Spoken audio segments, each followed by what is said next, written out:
What if I told you that the most powerful empires in history weren't always the biggest? Forget about sprawling kingdoms and vast armies for a moment. Today, we re-diving deep into the unbelievable truth about history. As smallest empires, tiny territories that somehow defied all the odds to carve out their own incredible legacies. Prepare to have your perception of power completely shattered. We often think of empires as vast, continent-spanning behemoths like the Romans or the Mongols. But what if I told you that in the grand theater of history, size isn't everything? In fact, sometimes the most compelling stories of power, resilience, and influence come from the smallest of players. Think about modern nations like Monaco or Vatican City. Small, but significant. But the stories we're about to uncover are even more unbelievable. Tales of forgotten empires that you've probably never heard of. Let's begin our journey with the unexpected titans, the miniature monarchies that punched far above their weight. Our first stop is San Marino, nestled high in the mountains of Italy. Founded in the year 301, it proudly stands as the world's oldest surviving republic. Imagine that. While great empires rose and fell around it, the Romans, the Goths, Napoleon, the unified kingdom of Italy, this tiny republic, founded on the principles of liberty and independence, endured. How did it manage? Through a clever combination of strategic neutrality, formidable geography, and a fierce determination to remain free. They even offered refuge to key figures like Giuseppe Garibaldi during Italy's unification, a move that helped secure their continued independence.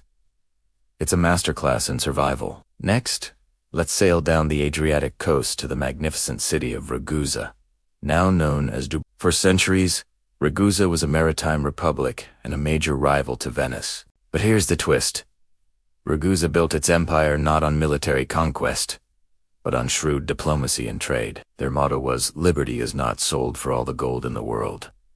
They maintained their independence by paying tribute to powerful neighbors like the Ottoman and Venetian empires, essentially buying their freedom. This allowed their merchant ships to sail and trade freely, turning the city into a bustling hub of commerce and culture. They were masters of playing giants off against each other, proving that a sharp mind can be more powerful than a sharp sword. Now, for a story of military might packed into a tiny island.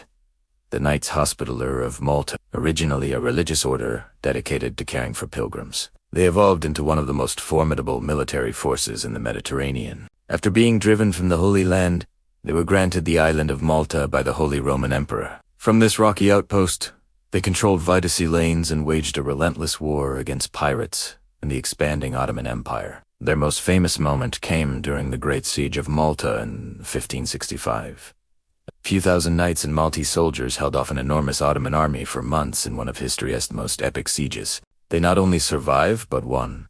Halting the Ottoman advance into the western Mediterranean, they turned a small island into an impenetrable fortress and a symbol of Christian defiance. So, how did these micro-empires manage to survive and even thrive when surrounded by giants?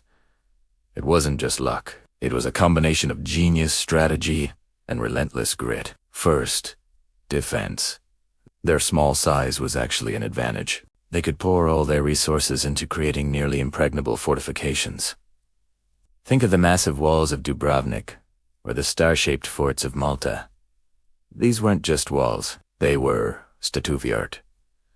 Defensive systems designed to withstand any assault. They also became masters of diplomacy, forming clever alliances and playing larger powers against one another. They knew they couldn't win a head-on war, so they made sure it never came to that. Economically, they were incredibly ingenious. They couldn't rely on vast farmlands or natural resources, so they found their niche. Ragusa dominated maritime trade. The Knights of Malta effectively policed the seas, making them safe for Christian merchants. San Marino, isolated in the mountains, focused on its self-sufficiency and unique crafts. They understood that economic independence was the bedrock of political independence. Their small size also helped them forge powerful, unique cultural identities. When you're a small community surrounded by larger cultures, your own traditions, language, and values become a form of defense, a source of unity and pride that is fiercely protected. Of course, the history of these tiny states is filled with fascinating quirks and charms. Take San Marino, for example. It's led by two captains regent who serve a joint term of only 6 months. This system was designed centuries ago to prevent any single individual from accumulating too much power. Can you imagine a modern country changing its leaders every 6 months? Or consider the Knights of Malta, a sovereign entity without a contiguous territory, operating like a state with its own passports and diplomatic relations, yet existing as an order of people, and these small states had their share of conflict. We remember the big wars, but history is full of smaller, decisive battles, where a handful of determined soldiers, defending their tiny homeland, changed the course of events, like the Knights did during the Great Siege.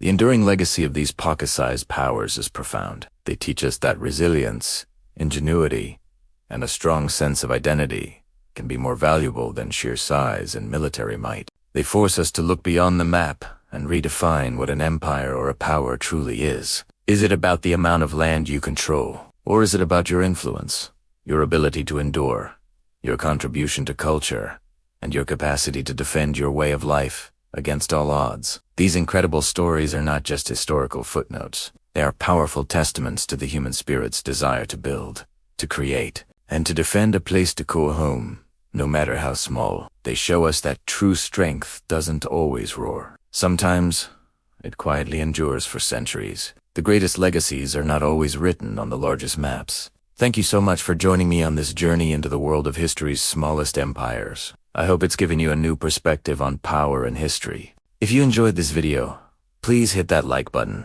and consider subscribing for more deep dives into the forgotten corners of our past. Let me know in the comments which of these tiny titans fascinated you the most. Until next time, stay curious.